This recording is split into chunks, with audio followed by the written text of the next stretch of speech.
今回はアメリカ・オハイオ州。1977年、この町にあるオハイオ州立大学でとある暴行強盗事件が起こったんです。大学の駐車場にいた女性に暴行を働いた後、その人の金銭を奪うというあまりにも卑劣な事件。これが3件立て続けに起こったんです。事件の容疑者として逮捕されたのがビリー・ミリガン。同じオハイオ州に住む当時22歳の男性。様々な確たる証拠もあり、彼の有罪は間違いないような状況だったんです。しかしこの卑劣な犯行を繰り返したこの男の判決は無罪になったんです。非道な罪を犯したはずの青年ビリー・ミリガン。一体彼はなぜ無罪となったのでしょうか。そこにはビリーという男が抱えるあまりにも巨大な闇があったんです。は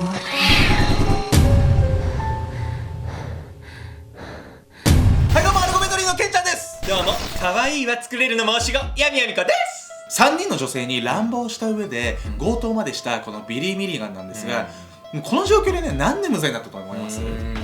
おばあちゃん子だから伸びたかまあね、捜査によってね、別の人が犯人だったから無罪だったっていうことはないんですよ。でもあることが理由でこのビリー・ミリガンは無罪を勝ち取ったんです。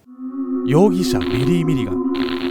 オハイオ州で起きた3人の女性への暴行事件。逮捕されたビリー・ミリガンという男の犯行であることは間違いありません。そしてね、この事件あまりにもずさんな手口だったんです。被害に遭った女性は3人ともオハイオ州立大学の駐車場で狙われました。彼女たちは自分の車の中にいるところを見知らぬ男に声をかけられます。するとその男は急にまるで別人のように表変したんです。そのまま近くの林に連れて行かれ、ひどい暴行を受けたんです。しかもそれだけでは終わりません。彼女らはその傷ついた体で無理やり銀行に連れて行かれます。そしてそのまま現金を奪われたんです。大学の駐車場という人目につきやすい場所での犯行。しかもその後一緒に銀行まで行くという目立つ行動。ビリーが犯人である確たる証拠はすぐに集まったんです。なんでこれで無罪なのよ。もうなんか偉い人の息子とかしか考えられなくね。まあここでちょっとね、ビリーの過去をね、見て言いましょう。ビリーは今回の事件を起こす直前まで機械のメンテナンスのアルバイトをしていました。しかし上司とトラブルを起こしクビになっているんです。その前にも花屋や工事現場など様々なアルバイトをしているんですが、いずれも長続きはしていないんです。何をやってもビリーは社会と折り合いをつけられず過ごしていたんです。あんまりちゃんとした子じゃないよね。ビリーは仕事が続かない男というだけではありません。今回の事件を起こす数年前、ビリーは別の事件も起こしているんです。それは町の薬局への強盗事件。彼は大学で女性を襲う前にも金銭を奪う事件を起こしていたんです。つまりオハイオ大学での事件は彼にとっては2回目の犯罪。この事件でビリーはおよそ1年半刑務所に入れられているんです。まあね、一度ね捕まってる事実があるんで、なんか権力によってどうこうなったって話じゃないですよ。まあ他にね理由があるんですね。多分ちゃんとごめんなさいって言ったんじゃない？バカ！このねビリーの無罪の真相なんですが、実は取り調べ中のある出来事がきっかけだったんです。ビリーの正体。暴行事件の明らかな犯人であるはずなのに無罪となったビリー。彼の弁護を担当したのはジュディという弁護士でした。裁判ではどんな犯罪者にも弁護士をつける権利があるんです。ジュディはこの犯行が明確な犯罪者をどのように弁護すべきか、ビリーと裁判の計画を立てている時だったんです。この時弁護士ジュディはビリーの不可解な言葉を耳にするんです。裁判をどのように運ぶべきか話している時、不意にビリーはこんなことを言い出します。ビリーは眠っている。この言葉にジュディは困惑します。今目の前で話をしているのは暴行犯ビリー・ミリガンで間違いはない。それなのにいないとはどういうことなのでしょうか。ここでジュディは今までビリーと話す中で持っていた違和感の正体に気づくんです。確かにこのビリーという男は言動や行動が不安定な部分があったんです。あまり社会に適合できていないビリーだから、そういう挙動不審な部分も持っているのかとジュディはなんとなく思っていたんです。しかし先ほどのビリーは眠っているという発言で彼の中に一つの疑念が生まれました。そして精神科医などを呼びつけたところ、衝撃の事実が判明したんです。ビリー・ミリガンは多重人格者だったんです。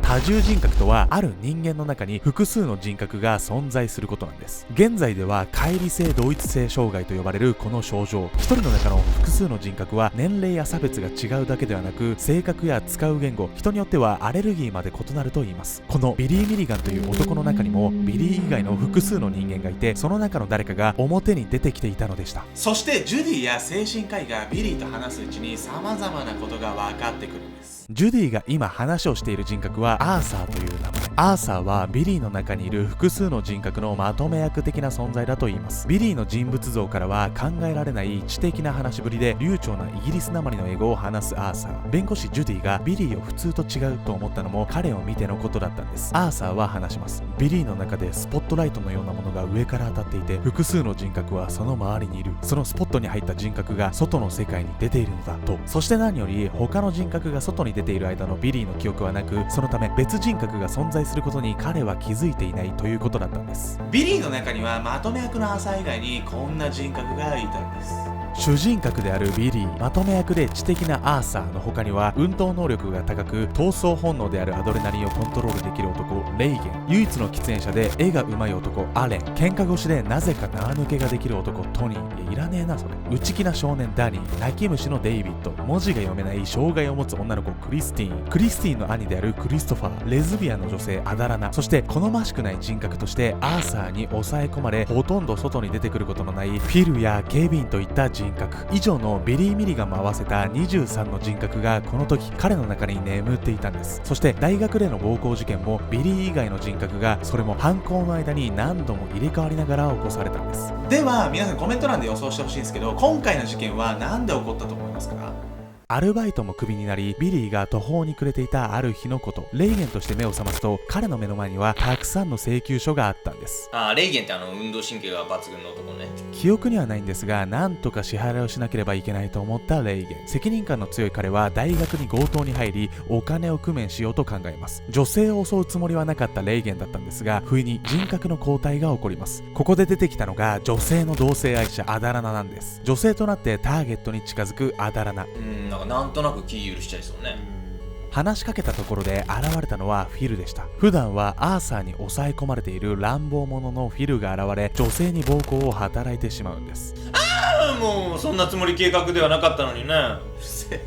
女性を襲った後、また人格の交代が起こります。ここで出てきたのがこちらも普段は抑え込まれている警備員。彼が暴行された女の子を銀行へ連れて行き金銭を奪ったんです。ちなみにかつて薬局で強盗した人格も警備員なんです。そして再びレイゲンとして目を覚ました時には目の前に大量のお金があったので、彼は誰かがうまくやったと考えたんです。しかしすぐに別の人格によりそのお金も使われてしまいます。またお金が必要になり強盗に出かけたところで人格が変わる。この負の連鎖により3人の女性が同じ被害に遭ってしまったんです。このようにビリー・ミリガンの中にいる複数の人格により引き起こされた今回の事件、裁判で彼の乖離性同一性障害、つまり多重人格が認められます。さらにビリーが過去に起こした事件や彼が社会に適応できなかったこともこの多重人格が原因だと判明したんです。その結果ビリー・ミリガンは無罪となったんです。ただね、ビリーがね犯罪に走る可能性がなくなったわけではないんです。ここからねビリーの本当の意味での治療が進むんですが、その治療を進めるにつれてね、彼の本当の過去が明らかになってくるんです。ビリー・ミリガンの過去。ビリーの精神治療が進むと、彼がなぜ20を超える人格を自分の中に持つに至ったのか、その経緯が明らかになっていきました。話はビリーの幼少期に遡ります。ビリーは1955年の2月、アメリカの決して裕福とは言えない家庭に生まれたんです。かつてコメディアンとして成功するも、今はすっかり落ちぶれていた父ジョニー、それを母ドロシーが夜の仕事で支えていたんです。そんな中、ビリーの運命を決める事件が起こります。いつものように一人きりで過ごしているビリーだったんですが、ある日父がおかしな行動をしているところを見かけるんです。父ジョニーが大量の錠剤を飲み込んでいたんです。そう、彼の父はビリーの前で自殺を試みたんです。その意味を理解した瞬間、ビリーはパニックになり、そのまま意識がなくなってしまいます。そしてこの時彼に別人格が生まれたんです。この時彼の中に生まれたのが文字が読めない少女クリスティーン。彼は気を失ったのではなく、別の人間として父の自殺未遂を経験したんです。さらにその後、家の花瓶を割ってしまい母に怒られている時に2人目の別人格、耳が聞こえない少年ショーンが生まれます。この後あることがきっかけで次々と別人格が生まれてくることに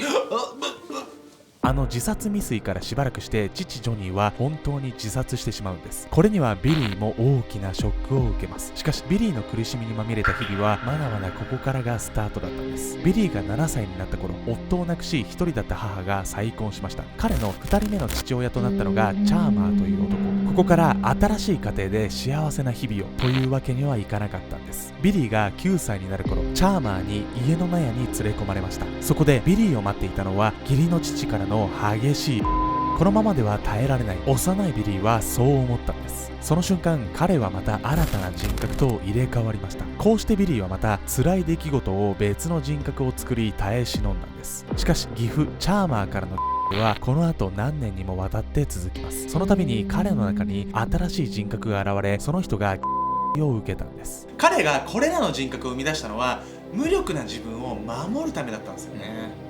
こうした悲しい過去も明らかになるにつれてビリーの治療は進んでいったんです。そうするうちに彼の中に新しい人格が生まれます。そしてこの新たな人格が多重人格者ビリーを長年の苦しみから解放する存在になるんです。彼にとって24番目となる新たな人格はティーチャーと呼ばれました。24番目の人格ティーチャーはまさにビリーの中の人々を統合するために生まれたと言える人格だったんです。というのも彼は他の人格全員の記憶をほぼ完璧に記憶。さらに彼は表に出る前もそれ以前のまとめ役だったアーサーにアドバイスを与える存在だったんです。もともとビリーの中にいた聡明な人格が治療へ向かう環境の中で必要になり、外側へ現れてきたのでしょうか。